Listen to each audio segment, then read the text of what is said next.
Hey, ¿qué onda muchachos? ¿Todo bien? Acá estamos en una breve reseña de juegos básicos, entrañables, de Atari 2600 para todos los amantes de lo retro y los que no, como digo siempre.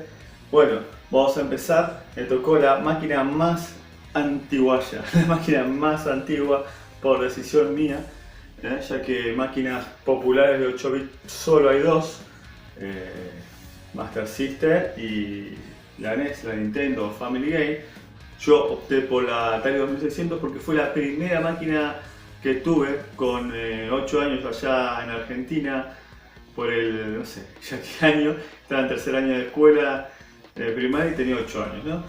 Y una máquina que, si bien técnicamente no se igualaba ni siquiera al Family Game, ni siquiera se asomaba a las máquinas recreativas, era una máquina que tenía juegos bastante adictivos, pero contados por los dedos de la mano, y me van a quedar mucho fuera de este top, pero bueno, me decanté por 5 juegos que me encantaban a mí. Y voy a empezar por el River Ride.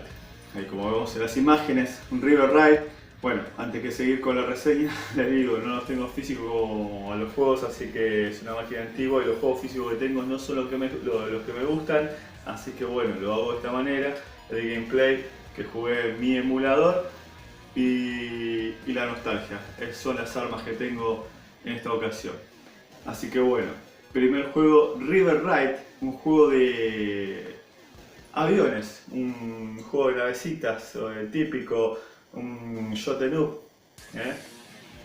Vertical, como ven las imágenes, en donde usamos el avioncito pegando tiros, y era bastante real, ¿no? Porque además de matar, lo que tenía para hacer un Atari 2600 es que cuando chocábamos las paredes reventábamos, teníamos que, además de matar a los enemigos, solamente lo único que hacían era cruzarse y teníamos que esquivar y matar lo que estaba enfrente. Teníamos unos fuel, los tanques de energía, que si no los agarramos, se acababa el combustible y moríamos, perecíamos. Un juego que me gustaba bastante, pero no era de mis favoritos, pero era un juego que me gustaba mucho, de los que más jugué cuando era pibe. Con valor, con el factor nostalgia de lado lo pongo porque está el 2 y el 3 con, entre comillas, mejores gráficos que este. Yo pongo a este en el lugar número 5 de los que me vienen a memoria en este momento.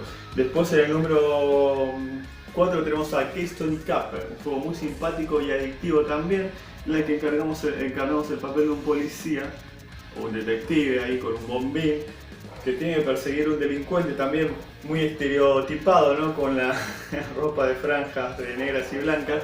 Bueno, la cuestión es que empezamos nosotros en el primer piso de un supermercado y tenemos que seguir al delincuente, saltando, esquivando diversos obstáculos que se van poniendo cada vez más difíciles hasta llegar a alcanzarlos. Tenemos un pequeño mapa abajo que nos muestra la distancia que le llevamos o no al delincuente hasta que lo atrapamos, y así vez tras vez con obstáculos cada vez más difíciles para volver a empezar. Un juego muy adictivo, muy entretenido y que me gustaba mucho cuando era pibe. Después tenemos en el tercer lugar a el Galaxian. Galaxian, un port excelente para hacer la Atari 2600, otra vez lo vuelvo a reiterar porque ni siquiera era una máquina que tenía bit y estaba muy bien el port. La jugabilidad era prácticamente igual a la máquina recreativa y hasta mi padre jugaba en esa época.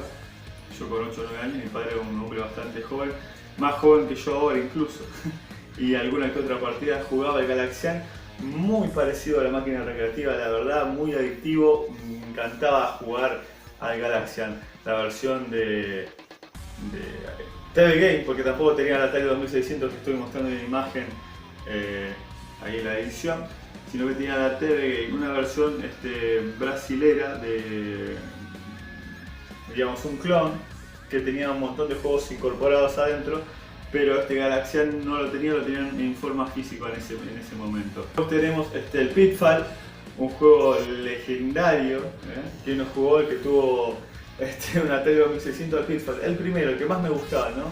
Porque fue uno de los juegos que más me enganchó, porque manejabas un personaje que saltaba lianas, podías bajar por la escalera a la parte inferior de la pantalla y agarrar diamantes o cosas que fue después versionado para varias máquinas más potentes como bueno, el NES más potente, el Super Nintendo y Mega Drive, hasta para el mismísimo PlayStation 1.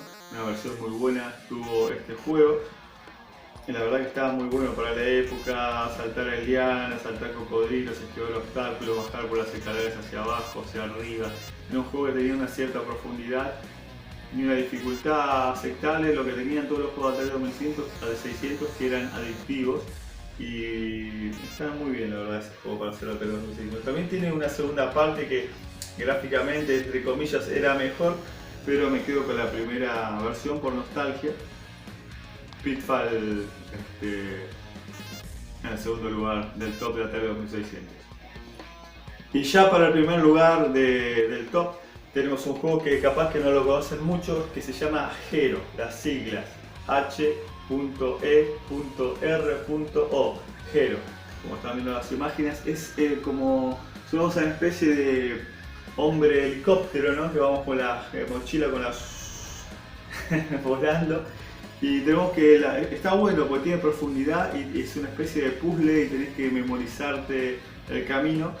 La onda es poner bombas en unos paredones, unas paredes, unas vías, volarlas, bajar, matar un par de, con el único botón que tenemos, bajando la energía, tirar una especie de rayo láser del ojo bien a lo cíclope de Hitman, matar un par de murciélagos y bicharracos que aparecen por ahí y rescatar algunos prisioneros que ponen una pose medio dudosa ahí, lo rescatamos. Cada vez se va poniendo más difícil y en parte estamos en penumbras, tenemos que poner una bomba al azar para que explote y nos ilumine y vea dónde tenemos que bajar el personaje. Ese juego era uno de los que más me gustaba de Atari 2600, ya digo, porque tenía un sentido, ¿no?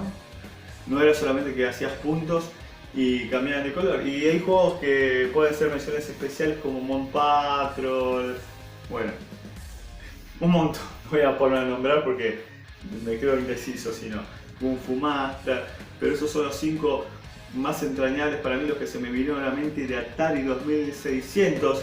Así que esta fue mi recomendación de juegos. Si querés rememorar esos viejos, antiquísimos, prehistóricos momentos de los videojuegos, no dudes en descargarte las ROM de estos juegos, porque yo qué sé, hay una revisión de la Atari 2600 que salió el año pasado que traen estos juegos, pero si no querés gastar en juegos que son muy primitivos y básicos, te descargas un emulador, una ROM en Android, en PC, en lo que tengas a mano y lo vas a jugar perfectamente. Si tenés un Atari y tenés posibilidad de tener esos juegos, te felicito y no los dejes de jugar. Y le dejo el paso a mis amigos que van a hacer las recomendaciones de sus respectivos juegos. Es una pasada. Muy buenas amigos, pues aquí estamos con el canal Pirata Sega con una pequeña recomendación de Sega Master System, los juegos que no pueden faltar en tu colección, y si nunca has jugado a la Master System, pues son juegos que deberías probar. Así que vamos a empezar con el primero, sería el primer Sonic, el que venía en el pack de Sega Master System, que es el mejor Sonic de los 3 que salieron.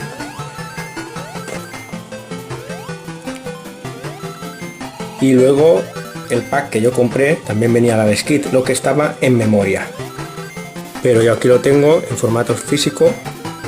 Ojo, el cartucho es original, la carátula me la hicieron, pero el cartucho es original, no es una reproducción. Y estos dos juegos no pueden faltar. Si te compras una Master System o quieres empezar a jugar a Master System, estos dos juegos son los que recomiendo que juegues sí o sí. Estos dos juegos no pueden faltar, el Sonic y el Alex Kidd.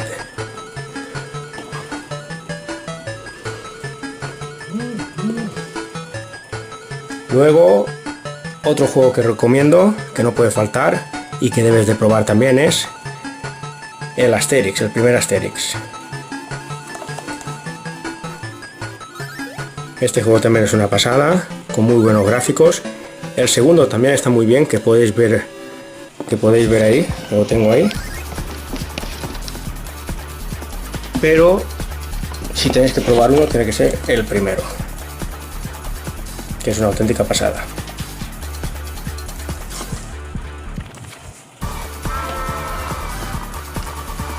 Luego recomendaría dos juegos, es preciso que sean dos, porque es que son imprescindibles los dos. Sería el Castle of Illusion y el Land of Illusion. Dos joyas, es que son increíbles estos dos juegos, son plataformas pero buenísimos.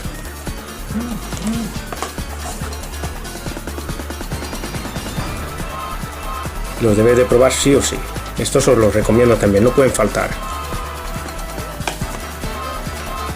Luego así, acción vampírica al estilo Castlevania. Master of Darkness tampoco puede faltar. Este lo tenéis que probar sí o sí. Es un juegazo que los poseedores de Sega Master System no pudimos tener un Castlevania, pero con este juego no es tan bueno como un Castlevania, pero está muy bien. Es un juegazo, sí de claro. Y por último recomendaría otro juego de acción y de ninjas, para mí el mejor juego de ninjas de Sega Master System, el Ninja Gaiden, una obra maestra. Y este juego vale carísimo conseguirlo. Por este juego sí que vale la pena pagar el dinero porque es un juegazo. Lo he visto que se pagan barbaridades por juegos que no valen la pena y por este sí que vale la pena. Este es una joya, al igual que el Master of Darkness, que también es caro de conseguir. Son dos auténticas joyas, son imprescindibles en Sega Master System.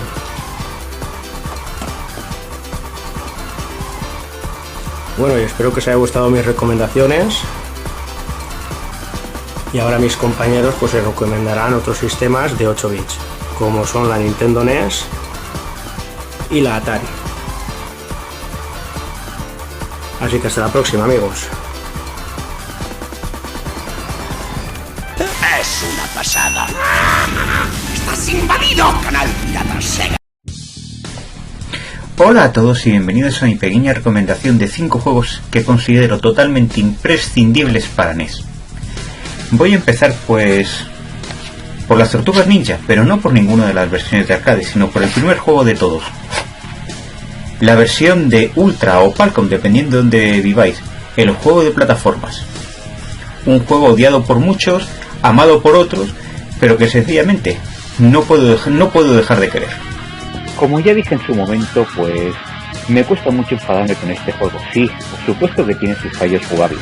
Algunos saltos imposibles, diseño de personajes cuestionables, dos de las tortugas que no tienen mucha utilidad, pero hay que admitir que desde el punto de vista técnico es muy buen juego, con los gráficos, una música, un control más que decente y la posibilidad de controlar a las tortugas ninja. Y además, desde mi punto de vista, pues aplaudo la originalidad. Es cierto que en aquella época todos esperábamos un port del arcade y nos encontramos un plataformero, pero nos encontramos con un plataformero bastante decente. Por mi parte, pues es un clásico para NES y un clásico de mi infancia. El segundo de ellos es un clásico de Capcom que prácticamente murió en la saga en la era de los 8 bits. Y no, me niego a contar la versión moderna, y estoy hablando nada más ni nada menos que un juego muy curioso, un plataformero en el que por la época no se podía saltar nada más ni nada menos que Bionic Commando. Bionic Commando es, desde mi humilde opinión, uno de los juegos más originales de NES. Sí, la NES estaba plagada de plataformeros de disparos, y este es uno de ellos. Sin embargo, el hecho de que en este juego no pudiera saltar hacía que la estrategia para jugarlo fuera completamente distinta al resto. Sustituir el salto por un brazo biónico hacía que tuviéramos que idear distintas estrategias y formas de pasar los niveles que estaban bastante bien diseñados. Todo un reto por la época. Y además, es un juego técnicamente bastante bueno, buenos gráficos, me encanta la música y el control responde bastante bien. Todo un hit de Capcom para esta época que desgraciadamente prácticamente murió aquí. En el puesto 3 pues tenemos a un verdadero prodigio de la dificultad. Un juego amado por todos, pero también odiado por todos debido a que prácticamente era imposible de superar. Nada más ni nada menos que Ninja Gaiden, quizás uno de los juegos más difíciles jamás hechos para NES. Ninja Gaiden o Shadow Warriors, como lo conocemos en Europa, es todo un tramo infantil para una generación de jugadores, entre los que me incluyo. Es un juego muy bien hecho, unos gráficos magníficos, una música excelente, un control exquisito. Y desde luego fue el primer juego, al menos que yo viera, en el que se intentaba contar una historia. No ya que el juego tuviera una historia, sino que en el propio juego se iba contando poco a poco a través de escenas intermedias. y estamos hablando de 10 años antes de que apareciera Metal Gear Solid, lo cual es todo un puntazo. Sin embargo, todo esto se ve ensombrecido por una dificultad verdaderamente traumática. No conozco a nadie que se haya conseguido pasar este juego, y yo he de admitir que me lo pasé una vez, pero haciendo trampa, con un emulador y salvando cada vez que conseguía darle un impacto al jefe final del juego. Fue una auténtica locura. Este juego es verdaderamente desquiciante, una auténtica tortura, pero también es uno de los mejores juegos para NES y por eso merece estar en mi lista.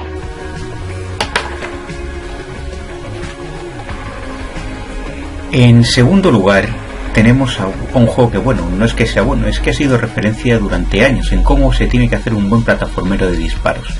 Estoy hablando, pues, de Contra, o como lo conocemos en Europa, Probotector. Control. La palabra que se nos viene a la cabeza cuando hablamos de Contra o Probotector, como lo conocemos en Europa, es el control. Un control perfecto para un juego de plataformas de disparos de aquella época.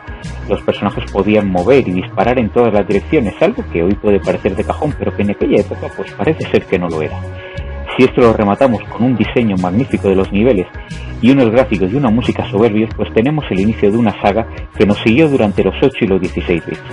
Es una pena que esta saga tuviera que morir en aquella época. Sin embargo, mejor que acabar allí a pasar a no ser adaptada bien en las consolas de 32 o 64 bits. Y por último, pero no menos importante, un juego que ha conseguido poner de acuerdo a todo el mundo. Es difícil que todo el mundo diga que el mejor juego de una consola es tal o es cual. Todo el mundo tiene su opinión y es difícil que se coincida, pero en NES la votación siempre es unánime. El número uno de mi lista tenía que ser, indudablemente y sin atisbo de duda, Super Mario Bros. 3. El mejor juego para NES y, dependiendo de a quién preguntéis, el mejor juego de la historia. Si hay una constante que se puede ver en los juegos de Super Mario de los últimos tiempos, pues son distintos mundos y distintos subniveles. Por ejemplo, en Super Mario 64 accedíamos a un mundo general, el castillo, y a través de él pues vamos accediendo a distintos subniveles a través de las pinturas, por ejemplo. Sin embargo, este esquema, que es muy común en los juegos de Mario, ya apareció en Super Mario Bros. 3, al principio de los 90. Nintendo cogió un simple juego de plataformas del año 85 y lo elevó a la enésima potencia. En lugar de hacer un simple juego lineal, pues lo dotó de un mapa, de gran variedad de mundos, de subniveles, de enemigos, de objetos, de etcétera, etcétera, etcétera. Y este esquema fue tan bueno que ha funcionado hasta hoy. Incluso si tenemos en cuenta que técnicamente no es el mejor juego de NES, todos aquellos que en aquella época tuvimos una NES estamos de acuerdo en cuál fue el mejor juego para esta consola. Nada más ni nada menos que Super Mario Bros. 3. Dudo que alguien opine algo distinto, y es difícil poner de acuerdo a tanta gente sobre un mismo punto. Y en fin, esta ha sido mi recomendación de 5 juegos. Es posible que algunos os estéis preguntando dónde demonios está Zelda o Mega Man, y no es que los considere juegos recomendables, sin embargo, he de admitir que son los juegos que yo considero imprescindibles. Son juegos que para mí, aparte de ser buenos, pues tienen un cierto valor nostálgico por los recuerdos que les tengo de hace 30 años. Y hasta aquí, sin más, pues me despido y le cedo el testigo a mis otros compañeros, que hablarán de otros grandes clásicos para otras magníficas consolas de 8 bits. Muchas gracias por vuestro tiempo y hasta la próxima.